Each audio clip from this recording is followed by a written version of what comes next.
So let's start with our operating income, right? Our GAAP operating income target and guidance for the end of the year is $34 billion. That would make us the number 9 company in the US in terms of operating income. Bigger than household names like Walmart or AT&T or Pfizer. Not quite as big yet as some companies that are very well known in the Mag 7, Meta, Amazon, Nvidia, and Microsoft. Now, what's interesting here is although we're the number 9 operating income company, the market cap that we have is number 96. So all of the companies that I just mentioned that we have more operating income than Walmart, AT&T, Comcast, we actually have a smaller valuation then. And if you look at the market caps of companies above us, they're multiples, 10, 20, 30, 40 times bigger than us. Now let's look at net income. Similarly ranked against the S&P 500, we would be the number 13 company in terms of net income. And in terms of market cap, again, 96. Well, let's look at the P to E multiple of the S&P 500 universe. And this is fairly staggering when you look at these numbers. We have a P to E multiple of 4.7x. There are only 5 companies in the S&P 500 universe that have a lower P to E multiple than us. So on the one hand, we're capitalized on the most innovative technology and capital asset in the history of mankind. On the other hand, we're possibly the most misunderstood and undervalued stock in the US and potentially in the world. So let's look at us versus financial services companies, right? I mean, maybe this is a different picture. Not really. Number 4 in terms of estimated net income for 2025, behind great companies like JP Morgan and Berkshire Hathaway and Bank of America. Number 17 in terms of market cap, and number 104 in terms of our PTE multiple and our valuation. What about top crypto companies? Their estimated net income of $24 billion is nearly double of that of Tether, which is a great digital asset and stablecoin company, and far and beyond other similar crypto companies, Block, Coinbase, Circle, Riot, Mara. What about Bitcoin treasury companies? And in this case, we switched to a BTC metric, which is BTC dollar gain. You'll see here, not surprisingly, our $13 billion target for 2025 is more than 13x that of the number 2 Bitcoin treasury company in terms of BTC dollar gain, Metaplanet, and far and away above some of the other folks in this space. And I'll remind you here of publicly listed companies ranked by Bitcoin. We are more than 10x the next closest company, Marathon. And there have been a lot of other Bitcoin treasury companies that have arisen over time, and we're supportive of all of them, but they're not close to us in terms of BTC stack. And if you look across all of our other performance metrics, whether it be annualized return, BSE return, the size of the options market, our options open interest, we also rank number 1. And so there are a lot of sort of number 1 superlatives with the company. And our view is we're still misunderstood and still undervalued, which is why we spend this time with these types of activities and investor relations activities and communications.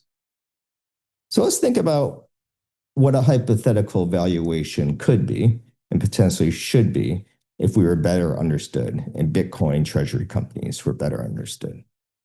The traditional valuation model would say, let's take your earnings and multiply it by P to E multiple. And you might look at things like earnings growth, margins and efficiency, industry and market the company is in.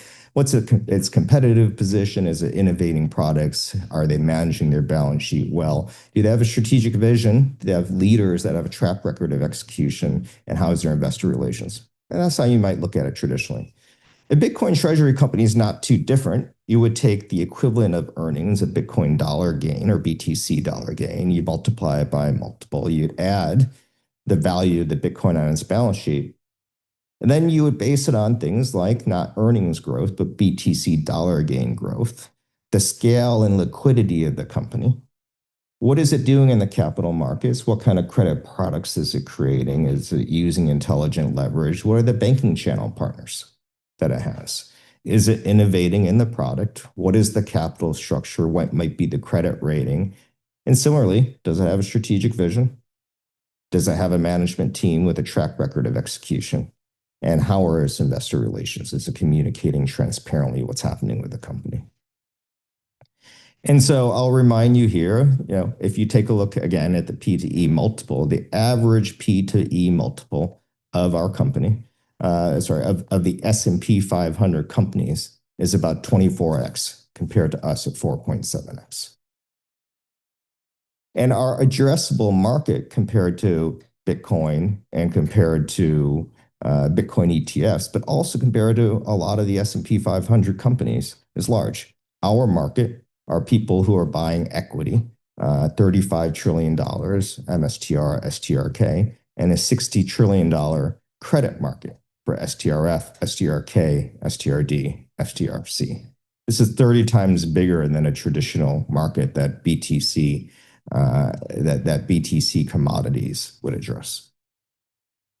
So let's take this valuation and let's think about what this might mean for our equity if we were to think about the valuations that maybe hypothetically other companies are getting. So on the top of a $24 billion earnings, this is a traditional valuation. And let's say you take a 10x to 40x multiple with 24x right in between those two. The 24x multiple would mean a $600 billion valuation for Strategy of the company, which would mean that we're about 5x undervalued. Right? And the range of a 10x multiple might say it's 240 billion. So we're 50% undervalued, or $960 billion, nearly $1 trillion, if we get a valuation equivalent to some of the best performing companies out there, like NVIDIA. What about if you were to take a Bitcoin treasury approach to the valuation? You would take a $20 billion of BTC dollar gain, take a multiple of 10x to 40x on that, also using a similar multiple structure, add the $75 billion BTC NAV, and you get to a $575 billion valuation. And maybe a range of, again, $250 to $900 billion. And if you're following along and you're doing the math, you would say that range would mean that the multiple to net asset value, the MNAV of MSTR, hypothetically could be 2.5x, which was at the low end, which is the floor for which we've set to issue equity, to 4x, which is the middle range here, which is where we would start to more aggressively issue equity to buy Bitcoin, to as much as 12x, right? If you believe that our multiple should be similar to some of the top performing tech companies in the world. So then you ask yourself, well, if our multiple really should be hypothetically looking at some of those valuation models, 2.5 to 12x, why should we be trading at a premium to Bitcoin NAV, to spot Bitcoin ETPs? And this is where Mike talked about the first thing is we can utilize intelligent leverage. We've cracked the code of preferred equity, which is perpetual, which is high yield, which is over collateralized, and with stretch, which is short duration and attracting a retail market. And if we can use these types of instruments, we can amplify the credit quality, we can issue intelligent leverage. Bitcoin can't do that. Spot Bitcoin ETPs can't do that.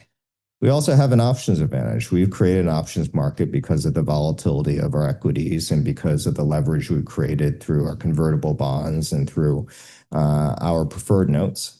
And you'll see here, Strategy alone has $100 billion in open interest compared to an over $2 trillion asset class Bitcoin, which has 5 times less of an options market. And spot Bitcoin ETPs, we have more than 3 times the size of an options market. The third thing here is we have access to passive flows, right? Our inclusion in the NASDAQ 100 and the MSCI Russell 1000 today, hopefully S&P 500 at some point in time, means that passive flows of capital are coming into MSTR, even for those who are not Bitcoin maxis or Bitcoin initiated, and even for those who aren't MSTR initiated. You see that when you look at our largest shareholder is Vanguard. Vanguard is investing in strategy primarily through passive ETFs. And of course, the spot Bitcoin ETPs and Bitcoin don't have access to those passive flows. And the last piece is institutional access. We have access to a extremely large addressable market because institutions who can only invest in equity, a $35 trillion market, or can only invest in credit, a $60 trillion market, can't for the most part invest in spot Bitcoin ETPs and can't for the most part invest in Bitcoin. And those are much smaller markets. So hopefully you've seen through the course of this presentation, there are a lot of reasons why we think we're undervalued, why we're misunderstood. And I think people will start to understand over time, and it's still early. So I'm going to summarize with our BTC principles. We've shared these before, but hopefully these are starting to come into even more of a stark understanding of what is MSTR, what are our prefers, what is our credit strategy, and what is strategy all about, and what